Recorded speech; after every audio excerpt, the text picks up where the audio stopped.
मध्य प्रदेश के बाद अब यूपी में भी कह रहे हैं कि वक्फ में नॉन हिंदू नॉन मुस्लिम लोगों को एंट्री दी जाएगी। तो क्या ये इस पूरे विवाद से नजर भटकाने के लिए नजर बट्टू लगाया जा रहा है क्या?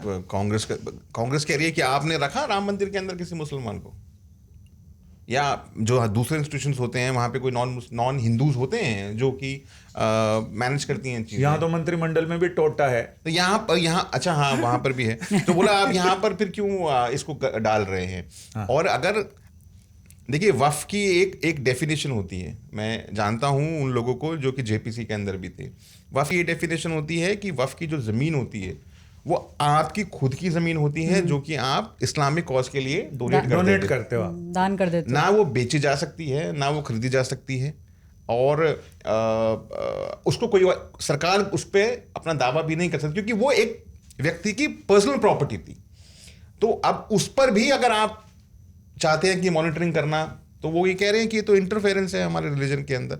और ये भी पता नहीं लोग, मैंने तो एक दो भाई ये भी तो है कि घपले घोटालों के कितने केस भी तो उजागर हुए हैं। तो कहाँ नहीं हो रहे? वो तो गुरुद्वारों में नहीं हो रहे। विजिलेंस कैसे होगा? वो तो हर जगह हो रहे। विजिलेंस रखेगा उस पे? तो मॉनिटरिंग सिस्टम आप बना उसमें, तो मॉनिटरिंग सिस्टम के लिए आपको दो व्यक्ति जो नॉन मुस्लिम है वही मॉनिटरिंग करेंगे? ये क्या मुस्लिम मॉनिटरिंग नहीं कर सकता? तो ये बताओ, ये मुद्दा यूपी के चुनाव पे असर डालेगा? क्योंकि राम मंदिर वाला तो रहेगा, वो तब तक रहेगा जब तक कोई दूसरा मुद्दा ना उसको काट दे या उस पर मिट्टी पाओ। जी, भारतीय इलेक्शंस में तो बहुत अजीबोगरीब मुद्दे डोमिनेट कर जाते हैं जब इलेक्शंस फाइनल राउंड में होते हैं। यूपी में तो बिल्कुल कर सकता है, इसमें कौन सी बड़ी बात है। पिछले ही बार हमने देखा था किस तरह की शब्दावली यूपी के चुनाव में यूज़ हुई थी।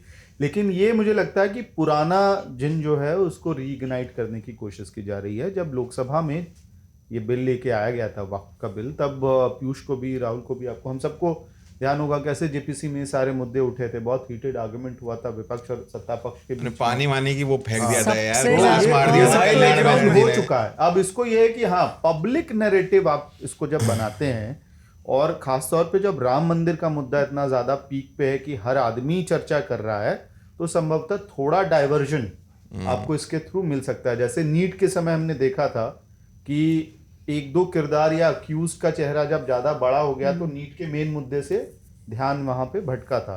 तो हो सकता है कि पब्लिक लार्जली जो कोर वोट बैंक है एटलीस्ट आपकी, वो थोड़ा डाइवर्ट हो जाए। मुझे लग रहा है कि ये वक्फ का मुद्दा हो या राम मंदिर वाला, ये जो एक नई बीट आई है, एचएम बीट। हाँ, एक ने, किसी ने, रिपोर्टर आपस में बात कर रहे थे कि हमारे यहाँ बीट का रिशफल हो रहा है। एक ने कहा कि तू है ना एचएम बीट ले लियो। मैंने कहा एचएम, बोले भैया समझे एचएम? मैंने कहा होम मिनिस्ट्री। नहीं, हिंदू मुसलमान बीट ये हमेशा चलती है। तो ये मुद्दा वक्फ का हो या राम मंदिर का, ये एचएम बीट को भी टीटी कहते हैं हमारे यहाँ, टीटी क्या? अच्छा, टोपी तिलक। मैं एक रिपोर्टर है, उनको अक्सर बोलता हूँ कि भाई तुमने सही किया, तुमको लगा कि यार मैं बीजेपी में जाके कवर करूंगा तो मेरे ऑलरेडी सीनियर्स हैं, मैं कितना मतलब मुश्किल होगा। कांग्रेस में जाऊंगा तो ऑलरेडी सीनियर हैं, तो मैं नई बीट बनाता हूँ, हिंदू मुस्लिम बीट। तो उसमें वो क्या करता है, मैं बताता हूँ वो करता क्या। सारे समाजवादी पार्टी के मुसलमान सांसदों का टिकटॉक, सारे मौलवियों का, सारे के सारे जो जमायत इस्लामिया, ये तमाम जो संस्थाएं हैं, इनकी प्रेस कॉन्फ्रेंसेस, इनकी रेजोल्यूशंस, ये क्या कर रहे हैं, ये तमाम चीज़ें। और देश भर में कहीं कोई फतवा जाहिर हो जाए, पहुंच जाते हैं भाई साहब, वहाँ पे पहले ही मौजूद होता है। तो ये है एक्चुअली, बात सच है। ये संजय जी, ये आपको सबसे ज़्यादा दिखेगा यूपी के इलेक्शन में। एक पार्टी के अंदर एक तरफ पीयूष जी मौजूद थे, एक तरफ बीजेपी के एक बड़े नेता, और एक तरफ समाजवादी पार्टी के उतने ही बड़े और इन्फ्लुएंशियल नेता। तो हंसी मजाक हो रहा था कि अब तो उत्तर प्रदेश का चुनाव आ रहा है, क्या होगा। तो बीजेपी को लग रहा है कि नहीं करेगी समाजवादी पार्टी अच्छा। तो ये बड़े नेता जो हैं बीजेपी के बोले कि नहीं, ये हमारे मित्र हैं, अगर ये डगमगाए नीचे गिरे तो हम तुरंत हाथ दे के इनको खींच लेंगे। अब हम सब वहाँ खड़े होकर देख रहे हैं कि तुरंत हाथ दे के खींच लेंगे। तो हमने पूछा पार्टी ज्वाइन करा लेंगे क्या? कहते नहीं, हम इनको नहीं डगमगाने देंगे, इनकी पार्टी का चाहे जो हो सो हो, ये नहीं गिराएंगे, हम हाथ दे के इनको एकदम संभाल लेंगे। हमने कहा सर ओके, वेरी गुड, मतलब बीजेपी को लग रहा है कि जीत जाएगी। तो ये चीज़ें भी आप जैसे जैसे इलेक्शन पास आएंगे, मुझे लगता है ये हाथ पकड़ के खींचने वाला जो है, जो मेरे टीएमसी तो में हाल हमने के देखा। इतने इलेक्शनों का अनुभव है कि इलेक्शन में शुरुआत जो होती है ना, वो बेरोजगारी, भ्रष्टाचार, महंगाई, ये सबसे होती है, और बाद में इलेक्शन हिंदुस्तान पाकिस्तान और हिंदू मुसलमान पे आके रुक जाता है और वहीं से डिसाइड होता है। भाई यथा प्रजा तथा राजा।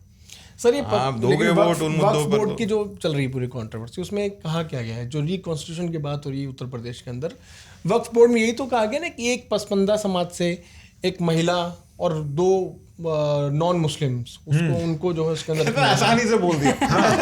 इसमें आसानी तो है, इसमें क्या मुश्किल क्या है? एक पसमंदा, एक महिलाएं पहले भी होती थी, अगर शायद ना जानकारी हो। और तो महिला तो किसी भी धर्म से हो सकती है ना? नहीं, महिला किस धर्म से हो सकती है? मतलब इसमें जो कहा गया 2 नॉन मुस्लिम्स, तो उसमें तो एक महिला हो सकती है। महिला जो है वो पहले भी वक्फ की मेंबर बनती रही है, Right. कोई नई बात नहीं हाँ, है, तो कोई नई चीज नहीं है। वही जो 2 नॉन मुस्लिम्स होंगे, तो उनमें वही से- तो उनका आर्ग्यूमेंट है कि भाई आप रखते हैं जो आप हमारे यहाँ रखवा रहे हैं।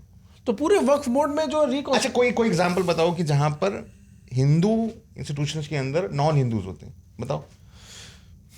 मतलब वो हाँ, नहीं चलो, होता। देखना छोड़ो, बात पड़ेगा खत्म इसको, हो गई। देखना हाँ? पड़ेगा इसको। ये इसकी दिक्कत ये कि सामने वालों का ही पड़ता है बस, अपना कुछ नहीं पड़ता है।